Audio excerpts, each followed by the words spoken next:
Hola, ¿cómo están? Vamos a hacer el ejercicio 10 de la guía de oferta y demanda, donde aparece el concepto de elasticidad. Habrán visto en la teórica que existen distintos tipos de elasticidades dependiendo de lo que se quiera medir, aunque conceptualmente se definan de la misma manera. Una elasticidad mide cuánto varía porcentualmente una variable al variar otra un 1%. Para entenderlo mejor con un caso concreto, leamos el enunciado.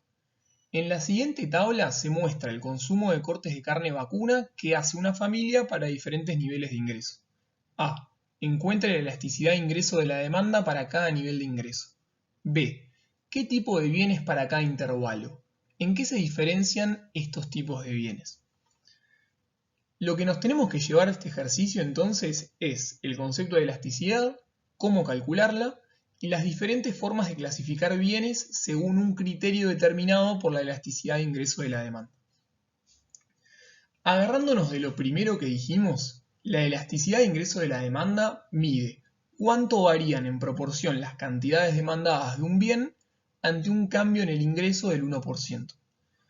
A simple vista, mirando la tabla y analizando la transición desde el primer ingreso hacia el segundo, notamos que al aumentar el ingreso en 2.000 pesos, aumentamos el consumo de carne en 100 kilos. Esta información a secas, para alguien que no conoce los valores iniciales y finales del ingreso y la cantidad consumida, ¿dice algo?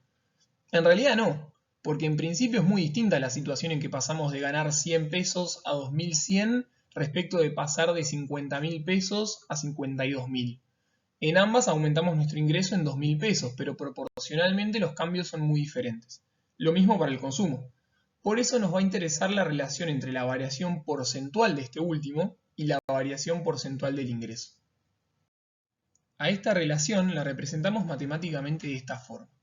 Antes de seguir, aclaro que los gráficos usados muestran la relación entre las cantidades y el precio en lugar del ingreso, pero nos sirven de todos modos para ver por analogía lo que quiero contarles. Notemos en la expresión que si esos deltas fueran tan chicos como pudieran, tendríamos diferenciales. El diferencial de Q respecto del diferencial de I no es otra cosa que la derivada de Q respecto de I. En ese caso, acomodando la expresión, calcularíamos la elasticidad de ingreso de la demanda como esta derivada multiplicada por el cociente entre I y Q. Esta elasticidad se denomina elasticidad punto, porque justamente se calcula en un punto específico de la curva, es decir, para un dado Q y un dado I. Ahora, ¿qué pasa si en lugar de tener una función continua que represente la relación entre las variables, tenemos un conjunto discreto de puntos, como en nuestro ejercicio? Tomemos en particular los puntos ubicados en los extremos de la línea punteada del primer gráfico. En ese caso, delta Q sobre delta I sería lo que en el gráfico es delta Q sobre delta P, que daría como resultado la inversa de la pendiente de la línea de puntos si la pensamos en términos de P en función de Q, así como están representadas las variables en los ejes. Ya tenemos una parte de la elasticidad calculada.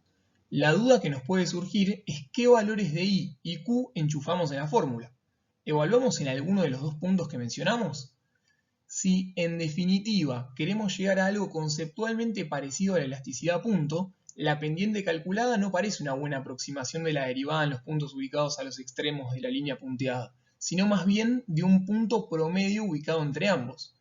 Cuando calculamos la elasticidad de esta manera, como una especie de aproximación de una elasticidad punto, la llamamos elasticidad arco. Pasemos a la siguiente diapositiva donde reescribimos la expresión teniendo esto en cuenta. Como cada columna de la tabla representa un punto, entre valores de columnas consecutivas construimos los deltas, mientras que para obtener ese punto promedio del que hablamos antes, calculamos el promedio de las cantidades e ingresos consecutivos. Finalmente llegamos a la expresión que aparece a la derecha. Ahora simplemente es cuestión de hacer las cuentas para cada intervalo. Atención acá. El ingreso en el primer intervalo aumentó un 33,3% respecto del valor inicial. Es decir, que el incremento absoluto en 2.000 pesos desde 6.000 a 8.000 respecto de los 6.000 iniciales se corresponde con un aumento del 33,3%. En términos de variables, esto sería como hacer ingreso final menos ingreso inicial dividido por el ingreso inicial.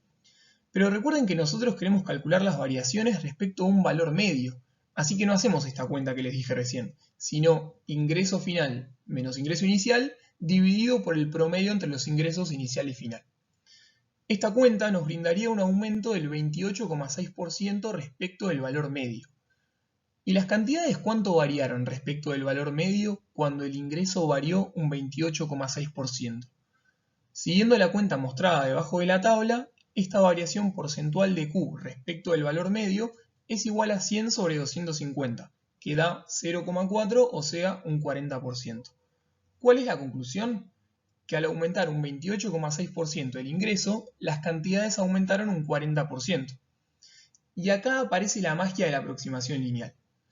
Al estimar en un punto medio la derivada de una supuesta curva continua que relaciona al ingreso y las cantidades, a partir de una recta que une a los puntos discretos que tenemos como dato, establecimos una linealidad que nos permite aplicar una regla de 3 y decir que si aumentan un 40% las cantidades al aumentar un 28,6% el ingreso, entonces aumentan un 1,4% las cantidades por cada 1% que aumenta el ingreso. Y este es precisamente el valor de la elasticidad. Hacemos la misma cuenta y el mismo análisis para todos los intervalos. Ya interpretamos el valor de la elasticidad. Ahora veamos cómo podemos clasificarlo según el rango en que cae. Recuerden que los bienes pueden clasificarse de distintas maneras dependiendo del criterio utilizado. En este caso vamos a ver las tres posibles categorías cuando el criterio es la elasticidad de ingreso de la demanda. ¿Cuándo un bien es normal? Cuando al aumentar nuestro ingreso, aumentamos su consumo, pero en menor proporción. Saliendo del ejercicio, pensemos en una situación de nuestra vida. Capaz nos pasa con una hamburguesa, por ejemplo, que si nos duplican el sueldo, vamos a comer 4 veces al mes a una hamburguesería en lugar de 3 como hacíamos antes. De modo que el consumo aumentó en menor proporción que el ingreso. Algo fundamental de este tema es que la clasificación no es para bienes en sí, sino para bienes en un determinado contexto, o mejor dicho, en un determinado intervalo de ingresos. A lo mejor esta hamburguesa, que consideramos un bien normal hasta una duplicación del sueldo, partiendo de nuestro sueldo actual, podría convertirse en un bien inferior si nos lo quintuplicaran. Un bien es considerado inferior cuando al aumentarnos el ingreso en una determinada proporción, reducimos su consumo.